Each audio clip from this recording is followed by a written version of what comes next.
আসসালামু আলাইকুম ওয়ান্ডার্স ভিডিওর পক্ষ থেকে শুভেচ্ছা সবাইকে। কেমন আছেন সবাই? আশা করি আল্লাহর অশেষ রহমতে নিশ্চয়ই সবাই খুব ভালো আছেন, আমিও খুব ভালো আছি। তো আজকে যে বিষয়টি নিয়ে আলোচনা করব সেটি হচ্ছে কম্পিউটার এসএসডি।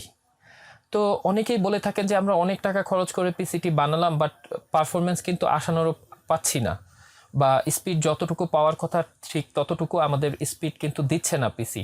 এর মূল কারণ হতে পারে আপনার হার্ড ডিস্ক অথবা এসএসডি, এবং র্যাম এখানে একটা গুরুত্বপূর্ণ ভূমিকা পালন করে। এটা ঠিক আছে, একটা নির্দিষ্ট পরিমাণ, যেমন ধরেন 8 জিবি বা 16 জিবি র্যাম লাগিয়েছেন, তারপরে আপনার পিসিটি ফাস্ট হচ্ছে না। এর মূল কারণ হতে পারে আপনার হার্ড ডিস্ক অথবা এসএসডি। তো আজকে আমরা বেশ কয়েকটি এসএসডি এবং M.2 NVMe সব কিছু নিয়ে বিস্তারিত আলোচনা করব। তো পুরো ভিডিওটি না টেনে অবশ্যই সম্পূর্ণটা দেখবেন, তাহলে সম্পূর্ণ ইনফরমেশন আপনারা ঠিকঠাক পেয়ে যাবেন বা কোনো ইনফরমেশন মিস করবেন না।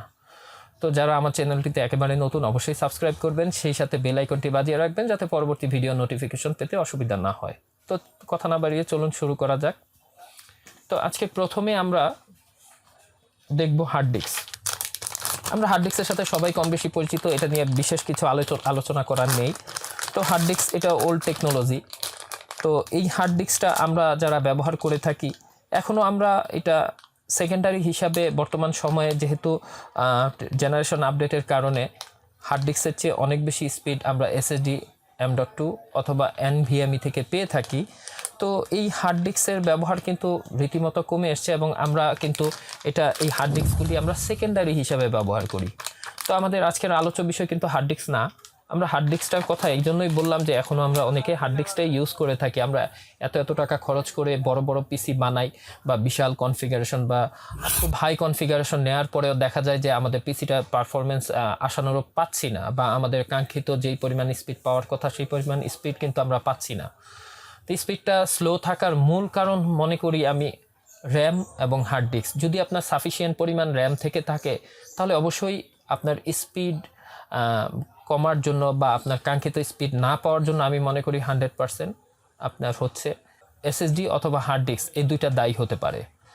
সেই সাথে আমি আরেকটা জিনিস যোগ করতে চাই, সেটা হচ্ছে অনেক সময় আমরা বটলনেক প্রবলেমের কারণেও কিন্তু স্পিডটা কম পেয়ে থাকি। তো আমি অন্য কোনো ভিডিওতে বটলনেক নিয়ে আলোচনা করব। বটলনেক নিয়ে আপনারা ইতিমধ্যে অনেকেই অনেক ভিডিও দেখেছেন বা শুনেছেন। আমি কোনো একটা ভিডিওতে বটলনেক নিয়ে একেবারে A to Z আলোচনা করব, আশা করি সেই ভিডিওটা আপনারা দেখবেন। তো চলুন দেখি আমরা। তো আমরা সবাই মোটামুটি এসএসডির সাথে পরিচিত। এটা WD-র একটা এসএসডি। আমি এটা খুলে দেখাচ্ছি। এটা WD-র একটি এসএসডি। এটা হচ্ছে এসএসডি। তো এই এসএসডির সাথে সবাই কম বেশি পরিচিত। এই এসএসডিগুলি সাধারণত কপি হয়। তো আগে এই এসএসডিগুলি জেনুইন এসএসডিগুলি বাংলাদেশে আসতো। এখন বাংলাদেশের বাজারে মোটামুটি সব কপি WD এসএসডিগুলি পাওয়া যায়, যেহেতু প্রাইস একটা বিশাল ফ্যাক্টর। সেক্ষেত্রে কিন্তু অনেকেই এই কপি এসএসডিটা চুজ করার মেইন কারণ হচ্ছে আপনার এটার দাম। তো দামের বিষয়টা মাথায় রেখে সবাই কপি এসএসডিটা সাধারণত নেয়। তো আমরা এখানে যে এসএসডিটা দেখলাম এটা কপি। এটা হচ্ছে টিমের 128 GB একটা এসএসডি। এটা মোটামুটি ওরা দাবি করে অরিজিনাল। তো আমরা এটার স্পিড টেস্ট করে দেখেছি, মোটামুটি পারফরমেন্স আহামরি না, মোটামুটি একরকম ঠিকঠাক আছে। তো আপনার এরপরে আরও কিছু এসএসডি বাজারে পাওয়া যায়। তার মধ্যে আমরা যেহেতু সব এসএসডি একসাথে একই ভিডিওতে দেখানো সম্ভব না, তো আমরা কিছু এসএসডি রেখেছি। এটা রামাসা ব্র্যান্ডের একটা এসএসডি, 128 GB এবং 120 GB দুইটা ভেরিয়েন্টে পাওয়া যায়। এবং এছাড়া আপনি যদি আরও অ্যাক্সেস নিতে চান 240 GB বা 256 GB, 480 GB বা 500 GB পর্যন্ত এই এসএসডিটা আপনারা নিতে পারেন। এইটা আসলে কপি এসএসডি আমি বলবো না, এটা একটা Chinese SSD, but performance WD কপি এসএসডির চেয়ে কিছুটা ভালো, প্রাইসের দিক থেকেও এটা একটু বেশি। তো আপনারা যদি এটা ব্যবহার করতে না চান, সেক্ষেত্রে আপনারা যেতে হবে অরিজিনাল কিছু এসএসডি আছে, যেটা আমাদের বাংলাদেশের বাজারে অ্যাভেলেবেল পাওয়া যায় না। তাও খুব আপনি যদি খোঁজ খবর করে বের করতে পারেন। আমি দুইটা অরিজিনাল এসএসডি দেখাচ্ছি। একটা স্যামসাংয়ের, এটা ইভো সিরিজের 840 ইভো, 250 GB ভেরিয়েন্ট হয়, 240 GB হয় এবং 256 GB হয়। এবং এটা যদি আপনি চান 120 GB 128 GB পর্যন্ত এটা সর্বনিম্ন বর্তমানে পাওয়া যায়।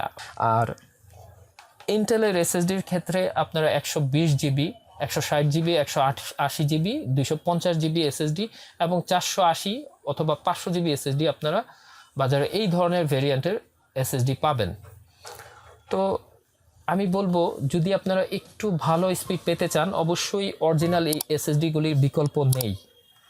এর চেয়ে যদি ভালো স্পিড পেতে চান, সেক্ষেত্রে আপনার প্রথম শর্ত হচ্ছে আপনার মাদারবোর্ডে M.2 স্লট থাকতে হবে। M.2 স্লটটা আমরা দেখব। এটা হচ্ছে M.2 স্লট।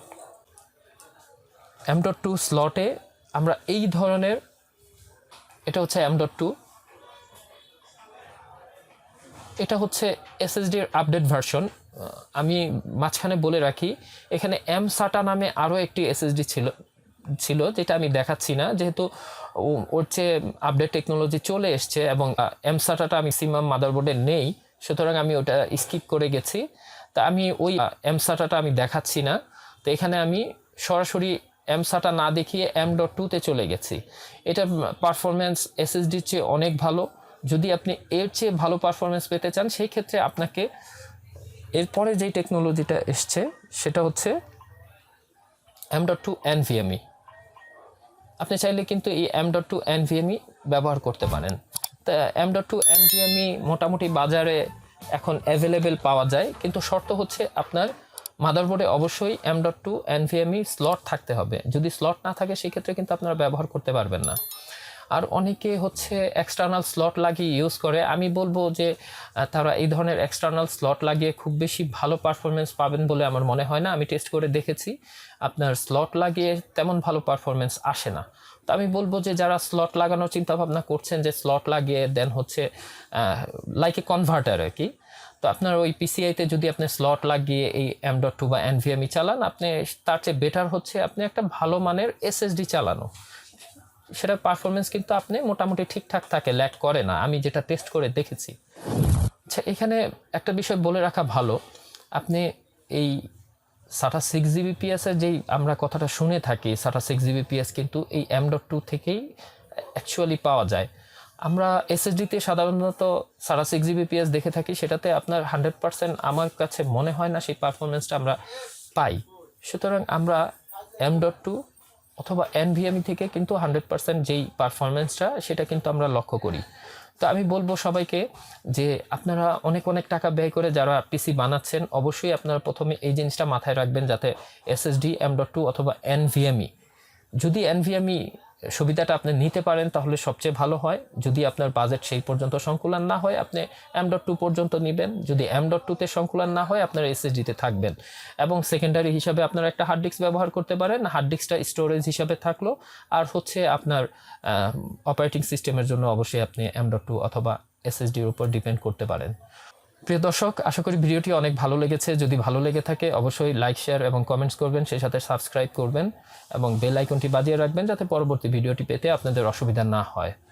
তো এই পর্যন্ত ছিল আজকের মতো। পরবর্তী কোনো ভিডিওতে নতুন কোনো বিষয় নিয়ে, নতুন কোনো টপিকস নিয়ে, নতুন কোনো কম্পোনেন্টস নিয়ে আবার হাজির হব। আমি শিফু সোহাগ। সেই পর্যন্ত অনেক ভালো থাকবেন, এই শুভকামনায় আজকের মতো বিদায় নিচ্ছি। আসসালামু আলাইকুম।